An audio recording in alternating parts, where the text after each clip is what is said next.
What's going on, guys? Welcome back. Commentary for you. Do me a favor. Take a moment, hit the like button, subscribe button, criticism in the comment section, Twitter, Shutdown Safety is my username. Taking a look again.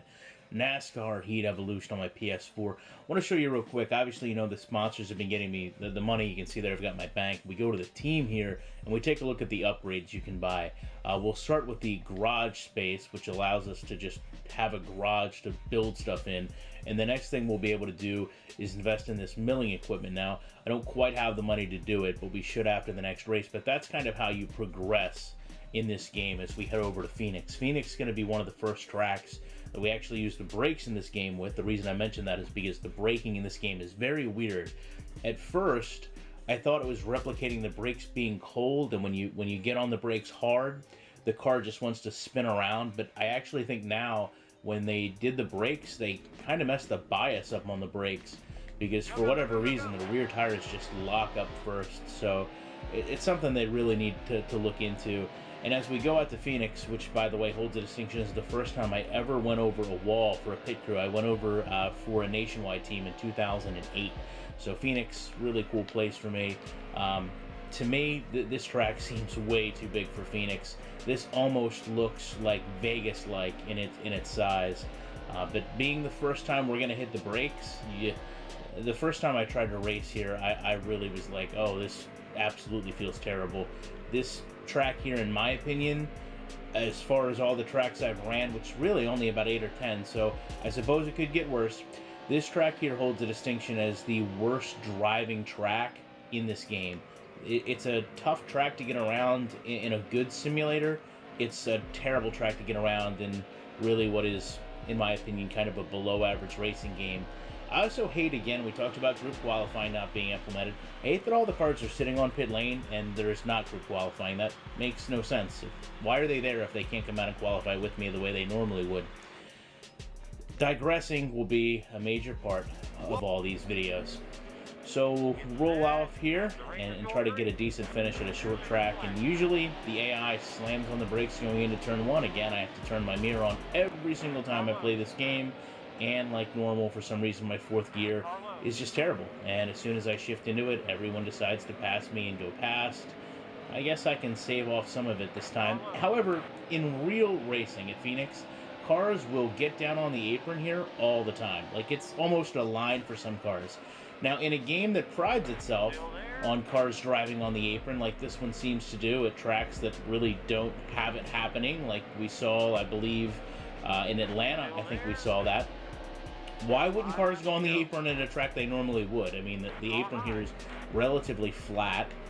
There's no out of bounds here.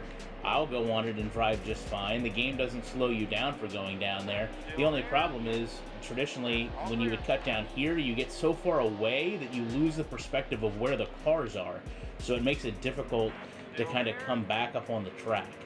So, I mean, as you can see, I'm able to pick up some spots doing this, although it feels, I guess, cheap in a way. It feels like I'm cheating the game doing this. But can I really care that much? There's what we talked about, the brakes in this game. It lapped up the left front just for an instant there for no real reason other than, I guess, I got on them too hard. But we're halfway through this race. If you're looking at by the laps, I mean, this is lap 3 of 6. And yes, I understand. Somebody commented on the last one, like, you can make the races longer if you're going to complain about how short the race is. I apologize for that, Bobby Labonte. But at the same point, I don't want to sit here, nor do you guys want to sit here, I don't think, for a 20-minute video while I go through this. And the game, to me, has all it's going to offer in 6 laps. It's not going to get any better. You can't control the cars under caution, so it's not as if I'm missing out on that. If the pit strategy is anything like the AI, then, again, it's not something that I really want to be involved in. So I think I'm maximizing my enjoyment with these 6-lap runs. In that sequence there, again, I slid the front tire, I think, more than the brakes, but I drove right in the back of Newman. Landon Castle's going to block me here, so he's just kind of just kind of push into the turn and completely loses control. Now, no one passed me other than Trevor Bayne. Trevor Bayne got a little bit of a run. I guess Austin Dillon might get to come back on me here, but, oh, did he really just do it again?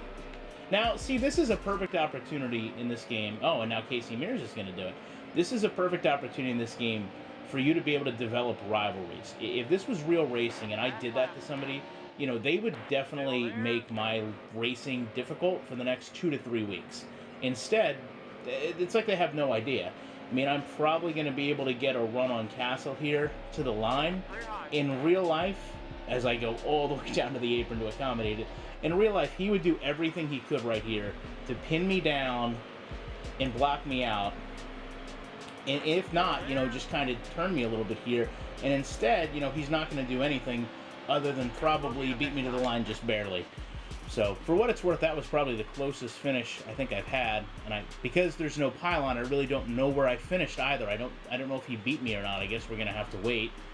God knows we're not going to see a replay right away of it.